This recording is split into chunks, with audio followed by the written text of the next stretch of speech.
जहाँ तक अरुण गोयल जी के इस्तीफे की बात है, ताज्जुब की बात है कि वेस्ट बंगाल को लेकर उस संदर्भ में ये इस्तीफ़ा दिया गया। अब इसके पीछे क्या है ये तो मैं नहीं जानता, लेकिन एक जो अहम बात है जो देश के सामने आनी चाहिए कि इस देश में जो जैसे एक मकान की नींव होती है, इस देश की नींव हमारा संविधान है। लोकतंत्र की नींव संविधान है और संविधान के 3 स्तंभ होते हैं। एक कार्यकारिणी जिसको हम एग्जीक्यूटिव कहते हैं, एक विधायिका जिसको हम लेजिस्लेचर कहते हैं, और एक न्यायपालिका जो हमारी जुडिशरी है। और जो इलेक्शन कमीशन है उसका केवल यही काम है कि जो चुनाव हो वो ऐसे तरीके से हो कि किसी एक को फ़ायदा ना हो, फेयर एंड फ्री इलेक्शन हो।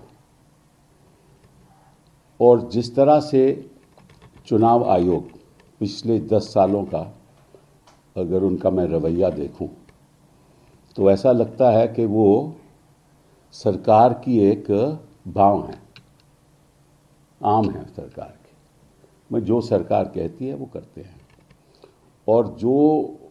और ऐसे ऐसे लोग वहाँ बिठा रखे हैं जो सरकार के इशारों पे चलते हैं।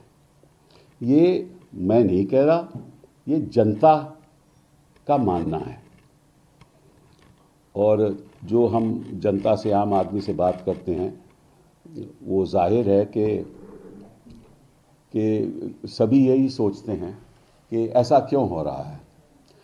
उस संदर्भ में अरुण गोयल जी का इस्तीफ़ा देना एक अपने आप में महत्व रखता है।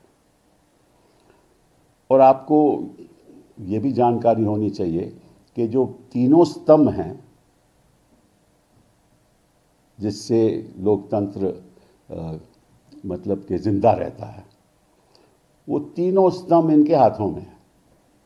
जुडिशरी का तो नहीं मैं कह सकता, लेकिन बाकी दोनों स्तंभ इनके हाथों में है। जहाँ तक जुडिशरी का सवाल है, इनका प्रयास ये रहा है कि इनकी सोच के लोग कहीं जुडिशरी में आ जाएं। तो ये एक बड़ी दुखित बात है। और साथ में सबसे ज़्यादा दुख की बात यह है कि जो चौथा स्तंभ है, जो संविधान से जुड़ा हुआ नहीं है लेकिन जो लोकतंत्र को जिंदा रखता है, वो है आपकी न्यूज़ चैनल्स। ठीक है ना, वो जिंदा रखता है लोकतंत्र को। तो वो कहीं ना कहीं वो भी घुटने अपने टेक चुका है। तो उसने घुटने टेक दिए और अपनी विधेयिका ने, आपको मालूम है कि क्या वहाँ हो रहा है पार्लियामेंट में। और जहाँ के कार्यकारिणी का सवाल है, जो सरकारी कर्मचारी हैं वो इनसे बढ़कर कमिटेड हैं। ठीक है ना, तो फिर रहा क्या? लोकतंत्र का ढांचा ही अगर इस तरह से गिर जाए तो लोकतंत्र का रहेगा क्या? और उस संदर्भ में अगर इलेक्शन कमीशन का आप देखो, सुप्रीम कोर्ट ने फैसला किया था कि इलेक्शन कमीशन, और 5 जजेस का फैसला था कि इलेक्शन कमीशन में जो कमेटी होनी चाहिए जो नियुक्ति करती है कमिश्नर की, उसमें चीफ जस्टिस ऑफ इंडिया होना चाहिए, उसमें प्रधानमंत्री जी होने चाहिए और एक और होना चाहिए। उन्होंने उस जो फैसले को भी रद्द करके, समझ लीजिए कि नया कानून बना दिया। उसमें इन्होंने कहा कि चीफ जस्टिस साहब नहीं रहेंगे।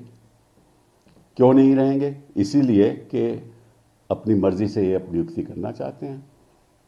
तो देखिए, ऐसा भी इतिहास में नहीं हुआ कि एक ही चीफ इलेक्शन कमीशन रह गया हो चुनाव से पहले।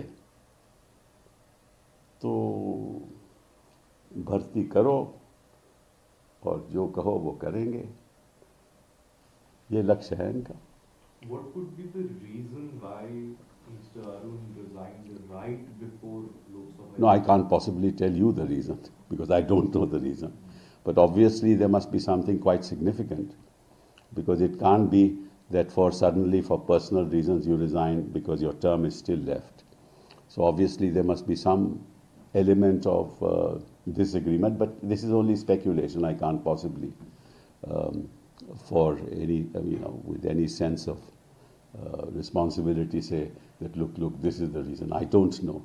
But it is very worrying. What is really worrying is that if democracy, is going to be decimated in this fashion, as you know that there are three pillars of democracy, namely the executive, the legislature, and the judiciary. The executive is already controlled by them. In fact, the executive wants to move faster than the government itself. They are so committed to the government and to their ideology.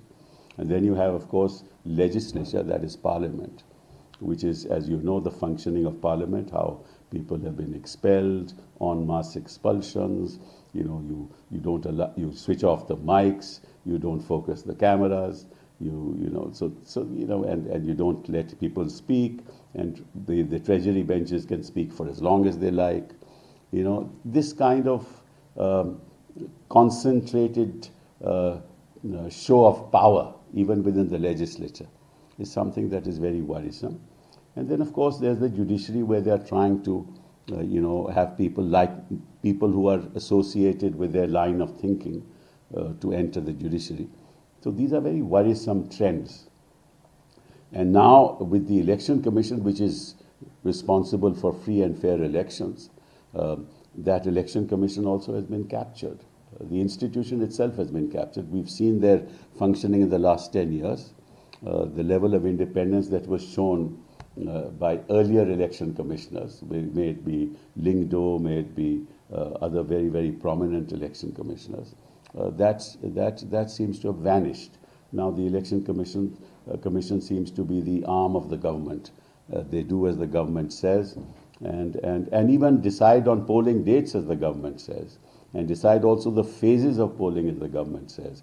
In how many phases in certain states it will be done as the government says. So this kind of capture of institutions ultimately will destroy the very foundations of our republic, and that's a very worrisome trend. And of course, last of all is the media. I mean, the media is the fourth pillar of democracy in any country, in any democratic country, that has completely is lying prostrate before this government, as we see, and therefore nobody is in fact watching the mainstream channels anymore. Sir, earlier there were some reports which are also coming in that there are differences between the CEC and EC, and that is the reason. Do you see this is one of the reasons why Arun Goyal has resigned?